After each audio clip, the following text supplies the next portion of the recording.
नमस्कार व्यूअर्स, मैं हूं अमीश देवगन और आप देख रहे हैं देश का सबसे चर्चित पॉलिटिकल कार्यक्रम आर पार।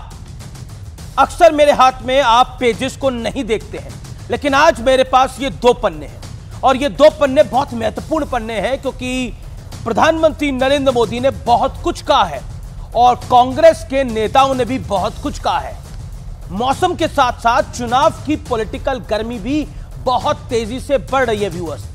बीते कुछ दिनों से मंगलसूत्र, एक्सरे, पंजा और अल्पसंख्यक जैसे शब्द आप लगातार सुन रहे हैं चुनावी रैलियों में। दरअसल कांग्रेस ने अपने मैनिफेस्टो में वादा किया है कि उनकी सरकार बनी तो देश में सामाजिक और आर्थिक सर्वे यानी एक्सरे होगा। आरोप है कि कांग्रेस जिसके पास ज्यादा संपत्ति होगी उसे अपनी पसंद के खास वर्ग को बांट देगी, यह आरोप बीजेपी लगा रही है। इस बीच सैम पित्रोदा का एक बहुत बड़ा स्टेटमेंट सामने आया है जिससे बहुत बड़ा पॉलिटिकल विवाद खड़ा हो गया है। सैम पित्रोदा कह रहे हैं कि देश में विरासत टैक्स लागू कर देना चाहिए। विरासत टैक्स यानी वो टैक्स जिसके तहत किसी की मृत्यु के बाद उसकी आधी संपत्ति पर सरकार का अधिकार हो जाता है और फिर सरकारें तय करती हैं कि उस संपत्ति को आगे किसे देना है। प्रधानमंत्री पहले ही आर्थिक सर्वे वाले वादे पर कांग्रेस को लगातार घेर रहे हैं। सैम पित्रोदा ने बीजेपी को एक और बड़ा गर्मागरम पॉलिटिकल मुद्दा दे दिया है। इसलिए प्रधानमंत्री ने जोरदार प्रहार करते हुए कहा है कि कांग्रेस का मंत्र है लूट जिंदगी के साथ भी और लूट जिंदगी के बाद भी। यानी जब आप जी रहे थे तब तो कांग्रेस लूट ही रही थी, लेकिन जब आप मर रहे हैं उसके बाद भी कांग्रेस आपको लूट रही है, ऐसा कहा है देश के प्रधानमंत्री ने। सैम पित्रोदा के इस बयान से बैकफुट पर कांग्रेस आ गई है और कांग्रेस ने इस फॉर्मूले से ही पल्ला झाड़ लिया है और कहा है कि हमारा इससे कोई लेना देना नहीं है, हमने कुछ और कहा है। लेकिन सवाल यह है कि क्या संपत्ति पर छिड़े संग्राम से ही सत्ताकरण जीता जाएगा? क्योंकि अमेठी में रॉबर्ट वाड्रा की उम्मीदवारी की समर्थन वाले पोस्टर कांग्रेस दफ्तर के बाहर लग गए हैं जिस पर लिखा है अमेठी की पुकार, रॉबर्ट वाड्रा आ जाएं अब की बार। तो क्या एक तरफ विरासत टैक्स की बातें हो रही है और दूसरी तरफ कांग्रेस की विरासत रॉबर्ट वाड्रा को सौंपने की तैयारी है? आर पार में आज इन्हीं तमाम मुद्दों पर होगी देश की सबसे बड़ी पॉलिटिकल बहस, संपत्ति का बंटवारा, सियासी खेल सारा। क्योंकि आज का कार्यक्रम आपके लिए देखना इसलिए जरूरी है, अगर आपकी संपत्ति है और अगर आप इस जीवन से चले जाएंगे तो आपके बच्चों को क्या मिलेगा, इस बात में कितना सत्य है, कितना तथ्य है, आज हम उसकी पड़ताल करेंगे व्यूअर्स, क्योंकि यह देश के लिए इस समय का सबसे बड़ा पॉलिटिकल मुद्दा है। देश का एक्सरे कर देंगे, दूध का दूध, पानी का पानी हो जाएगा। जैसे मेरे भाई हर जगह कहते हैं, पूरी गिनती की जाएगी पूरे देश में। जो सबसे पिछड़े हुए लोग हैं उनका हक है और निश्चित तौर से हिंदुस्तान का मुसलमान सबसे पिछड़ा हुआ है। Now that's an interesting law. It says you in your generation made wealth. You are leaving now. You must leave your wealth for public.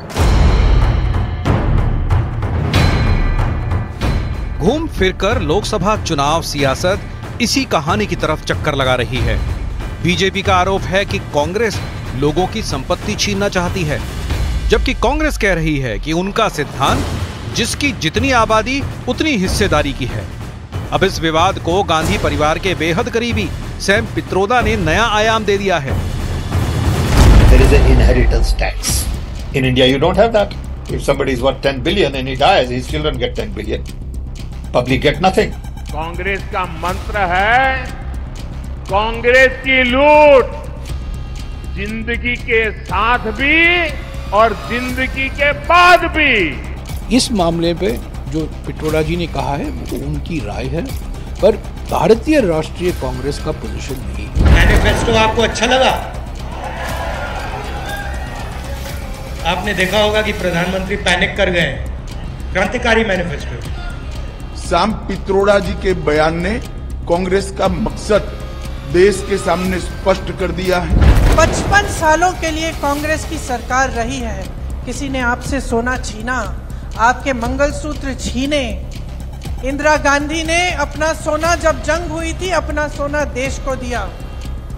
मेरी माँ का मंगलसूत्र इस देश को कुर्बान हुआ है।